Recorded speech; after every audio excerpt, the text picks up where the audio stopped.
maestría en Ciencias de la Visión, quiero contarles un poco cómo se da el proceso visual, tanto lo que es la interpretación de la información y convertir en impulsos nerviosos. Nuestro ojo actúa muy parecido con una cámara, está compuesta por unos lentes que se encargan de que la luz incida internamente en la parte de la retina. Entonces nuestro ojo, gracias a dos lentes naturales que se llaman cristalino y la córnea, se encargan de enfocar la luz a través de la pupila negra que está en todo el centro. La luz se enfoca y tiene que coincidir en la retina. En la retina están los fotorreceptores, que encontramos los conos y bastones, encargados de transformar la luz en impulsos nerviosos y llevarlas a través del nervio óptico. Ya directamente en el nervio óptico pasa hasta lo que son las vías visuales, donde encontramos el quiasma óptico, las cintillas ópticas, el cuerpo geniculado lateral, y va a las vías visuales cerebrales, a B1 o B2, donde se transforman como tal y se interpreta la información. Cuando la información es transformada en impulsos nerviosos, gracias a los fotorreceptores, que son tanto conos y bastones, esa información pasa a través del nervio óptico, y en el nervio óptico los bastones, que son los encargados de percibir lo que son el campo visual y objetos grandes, se entrecruzan en el quiasma óptico, y las fibras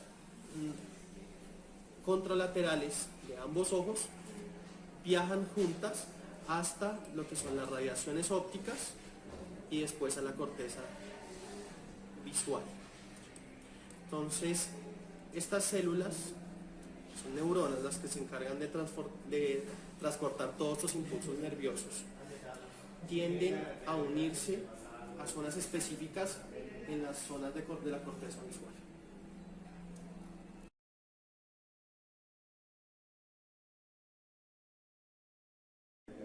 Iris, y dentro del iris está la pupila, que es el diafragma de una cámara. Detrás está el cristalino, que es el lente que cambia su flexibilidad para poder enfocar de cerquita. Detrás de él viene el humor vitrio, que es el gel transparente que ayuda a mantener la forma del globo ocular.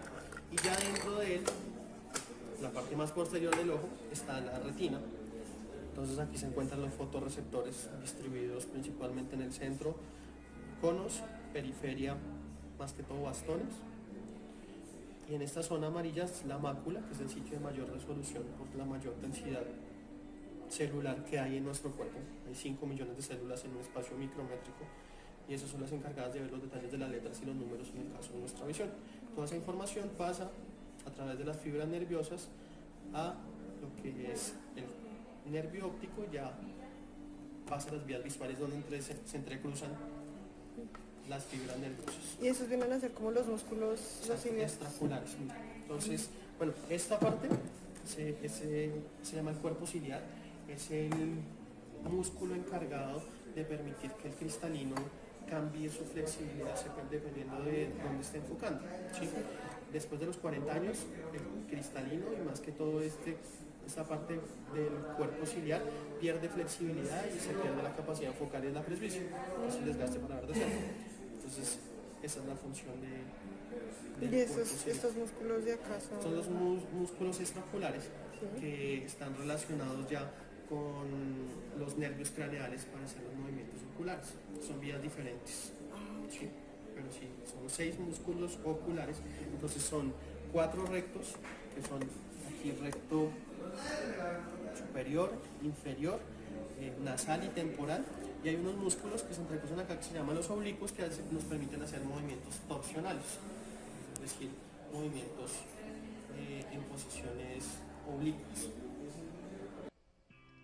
Percepción visual. Para explicar cómo ocurre parte del proceso de percepción visual, debemos empezar por recordar cómo está conformado nuestro encéfalo. El cerebro presenta 4 lóbulos. El frontal está relacionado con el movimiento, la planificación, la toma de decisiones y constituye un área motora importante para el lenguaje. El lóbulo parietal está relacionado con la corteza somatosensorial, de asociación concerniente con la atención. El lóbulo temporal, por su parte, posee la corteza auditiva relacionada con el oído. una corteza de asociación relacionada con el reconocimiento, un área sensorial del lenguaje y el hipocampo encargado de la memoria. El lóbulo en el cual nos concentraremos para explicar la compleja red de mecanismos que involucra la percepción visual es el lóbulo occipital, debido a que su corteza visual y su corteza de asociación permiten percibir el movimiento, color y reconocimiento de los estímulos visuales provenientes de nuestro entorno. Este importante lóbulo se encuentra ubicado en la parte posterior del cerebro, en los dos hemisferios cerebrales.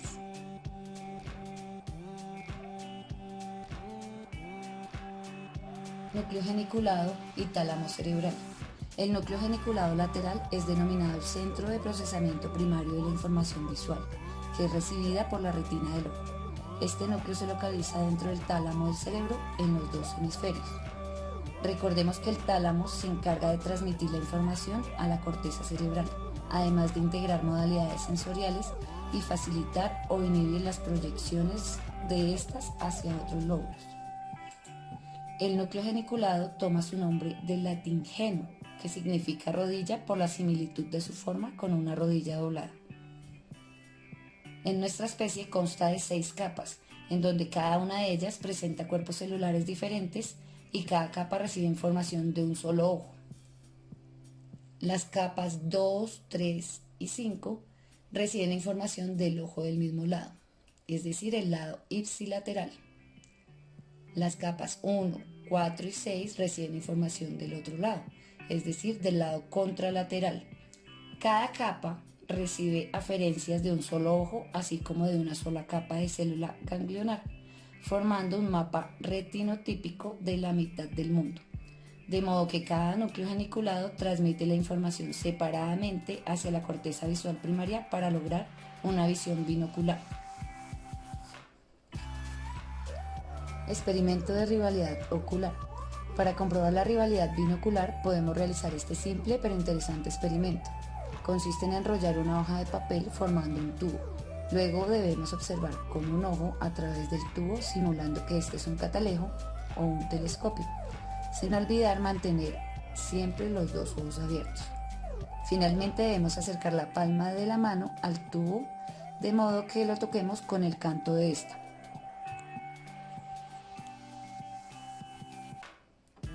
Es aquí donde en la mano se observará el agujero con la imagen que veía el ojo a través del tubo, dominando sobre la otra. Si bien las dos retinas tienen fisiológicamente la misma capacidad de ingresar información del medio de manera independiente, en cada instante solo se puede percibir tan solo una imagen, y por lo tanto, mientras se percibe la que se proyecta en una retina, la que lo hace en la otra es suprimida. El núcleo geniculado lateral es de gran importancia, debido a que se relaciona estrechamente con la dominancia perceptiva de nuestro procesamiento visual, en el que este núcleo es capaz de distinguir el conocimiento de los denominados perceptos, entendidos como actividades corticales de mayor nivel de integración. Vías de la información visual. La vía tecnopupilar presenta conexiones entre las células ganglionares y el colículo superior. En las células ganglionares recibe información de los fotorreceptores mediante neuronas. Estas son de tipo bipolares, amacrinas y horizontales. En esta imagen las podemos observar. Se clasifican de acuerdo a su morfología y la estructura de sus terminaciones.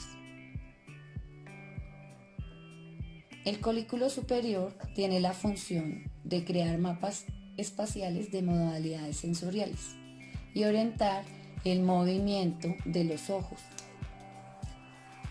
En esta imagen podemos ver su ubicación.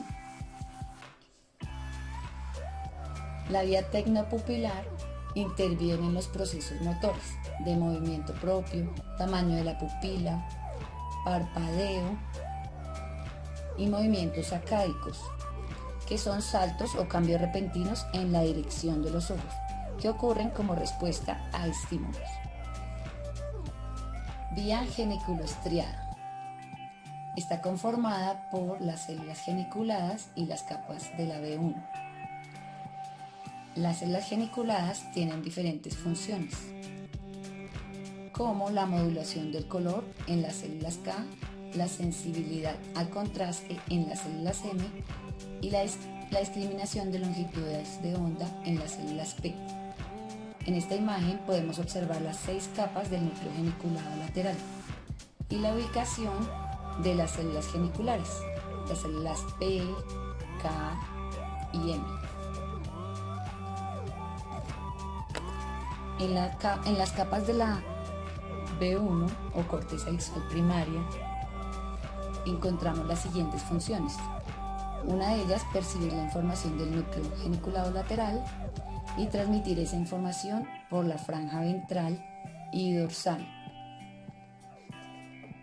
De este modo, en la franja ventral, también llamada la ruta del qué, está asociada al reconocimiento y representación previa de los objetos, además del almacenamiento o memoria a largo plazo, mientras que la dorsal es la ruta del dónde y del cómo.